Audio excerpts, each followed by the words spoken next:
সুপ্রিয় দর্শক, আসসালামু আলাইকুম। সবুজ ফ্রুটস গার্ডেনের পক্ষ থেকে আমি মোহাম্মদ সবুজ সকলকে জানাই আন্তরিক শুভেচ্ছা ও অভিনন্দন। প্রিয় দর্শক, বরাবরের মতোই হাজির হয়েছি আজকে একটি নতুন ভিডিও নিয়ে। তো আজ 4 ফাল্গুন 17 ফেব্রুয়ারি। তো এই মুহূর্তে সাইট্রাস জাতীয় গাছের কী ধরনের পরিচর্যা করা লাগবে সেটি আপনাদেরকে সংক্ষিপ্ত আকারে দেখানোর চেষ্টা করব।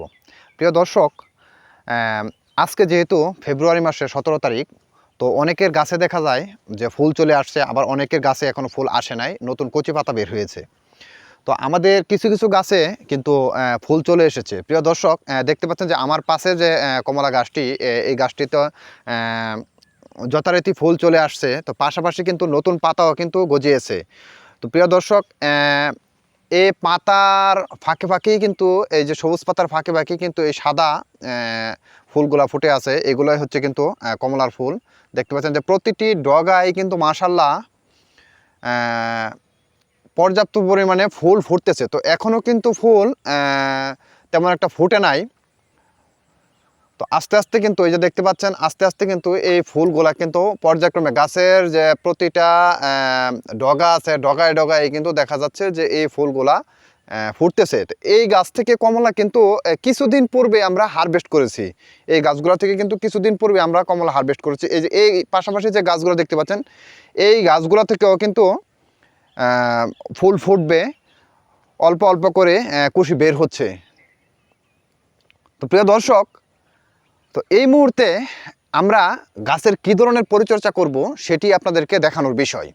প্রিয় দর্শক, অবশ্যই একটা জিনিস খেয়াল রাখতে হবে যে আমরা কিন্তু ফল হারভেস্টিংয়ের পর থেকেই গাছের গোড়ায় খাবার দাবার দিয়ে আমরা পানি বন্ধ করে দিয়েছি। এখনও পর্যন্ত কিন্তু আমাদের গাছের গোড়ায় কোনো ধরনের পানি সেচ দেই নাই, বা এখনও কিন্তু আমরা দেব না, যতক্ষণ না পর্যন্ত স্বয়ং সম্পূর্ণভাবে গাছে ফুল না ফুটে ততক্ষণ পর্যন্ত আমরা কোনো ধরনের এখানে সেচ দেব না।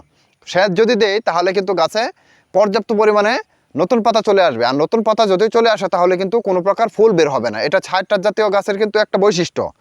প্রিয় দর্শক, এই ফুল আসার পূর্বে, নতুন কচি পাতা আসার পরে আমরা কী ধরনের স্প্রে করব সেটি কিন্তু আপনাদেরকে দেখাবো। কারণ এই মুহূর্তে যদি আমরা গাছে স্প্রে না করি তাহলে যে পাতাগুলো বের হয়েছে সেগুলো কিন্তু মাকড়ে আক্রান্ত করবে এবং কি পোকা খেয়ে ফেলবে। তো পোকা যদি এই পাতাগুলো খেয়ে ফেলে তাহলে কিন্তু গাছের গ্রোথ কমে যাবে এবং গাছের যে শক্তি কিন্তু কমে যাবে। তো আপনাদেরকে আমি আরেকটা জিনিস দেখানোর চেষ্টা করব, সেটি হচ্ছে দেখেন যে এই যে কচি পাতা বের হয়েছে, কচি পাতার মধ্যে এক ধরনের একটা ডিম দেখা যাচ্ছে সাদা। প্রিয় দর্শক, দেখতে পাচ্ছেন যে এখানে কচি পাতার মধ্যে একটি সাদা ডিম দেখা যাচ্ছে। তো এটি কিন্তু মূলত মাকড়ের ডিম। প্রিয় দর্শক, এইরকম ডিম কিন্তু গাছে প্রায়ই থাকে, যা খালি চোখে দেখা যায় না। আসলে অনেকে কিন্তু এটা দেখতেও পায় না। দর্শক, আমাদের বাগানের প্রায় সবগুলা গাছেই এরকম ফুল আসতেছে। তো এখনও পর্যন্ত কিন্তু নতুন কোনো পাতা বের হয় নাই। যদিও শীতকালে পাতা ঝরে যায়, দেখা যায় যে গাছগুলো আসলে মারা যাইতেছে, কিন্তু এই গাছগুলা কিন্তু মারা যায়নি, এইগুলো থেকে ফুল আসতেছে, এই জন্য এই পাতাগুলো ঝরে গেছে। তো চলুন দেখাই আমরা কী ধরনের স্প্রে করব আজকে, সেটি আপনাদেরকে দেখাই। তো দর্শক, আজকে আমি এখানে একটা কীটনাশক ইউজ করব, সেটি সাইপারমেথ্রিন গ্রুপের। আপনারা চাইলে ল্যামডাসাইহ্যালোথ্রিন গ্রুপ, ইমিডাক্লোপিড অথবা ক্লোরফাইরিফস সাইপারমেথ্রিন এগুলো প্রয়োগ করতে পারেন।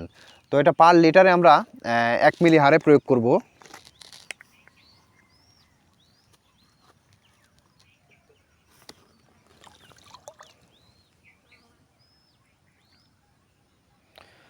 এটা আমরা পার লিটারে 1 মিলি হারে প্রয়োগ করলাম। তো এখন আমরা অ্যাবামেকটিন গ্রুপের যে কোনো একটা মাকড়নাশক প্রয়োগ করব।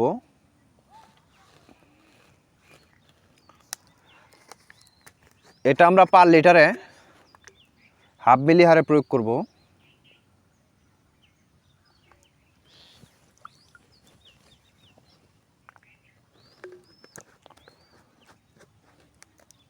তো তার পাশাপাশি আমরা একটা ছত্রাকনাশকও প্রয়োগ করে দেবো। ছত্রাকনাশকটা প্রয়োগ করার কারণ হচ্ছে যে ফুল আসার পরে দেখা যায় অনেক সময় ফুল কালো হয়ে যায়। তো কালো হয়ে যাতে ঝরে না যায় সেজন্য আমরা একটা ছত্রাকনাশক এখানে স্প্রে করে দেবো। এটা ম্যানসার বা কার্বনডাজিম বা ম্যানকোজেব গ্রুপের যে কোনো একটা ছত্রাকনাশক বা ডাইকোফোনাজল হতে পারে বা এজোস্কেস্টিবিন হতে পারে। তো এই ধরনের যে কোনো একটা ছত্রাকনাশক আপনারা স্প্রে করে দিতে পারেন। এটা পার লিটারে আমরা 1 গ্রাম হারে প্রয়োগ করব।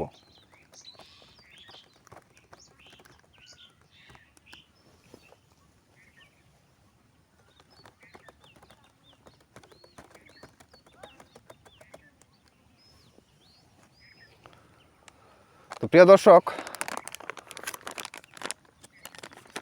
আমরা এখানে ওষুধগুলো একসাথে দিয়ে দিলাম।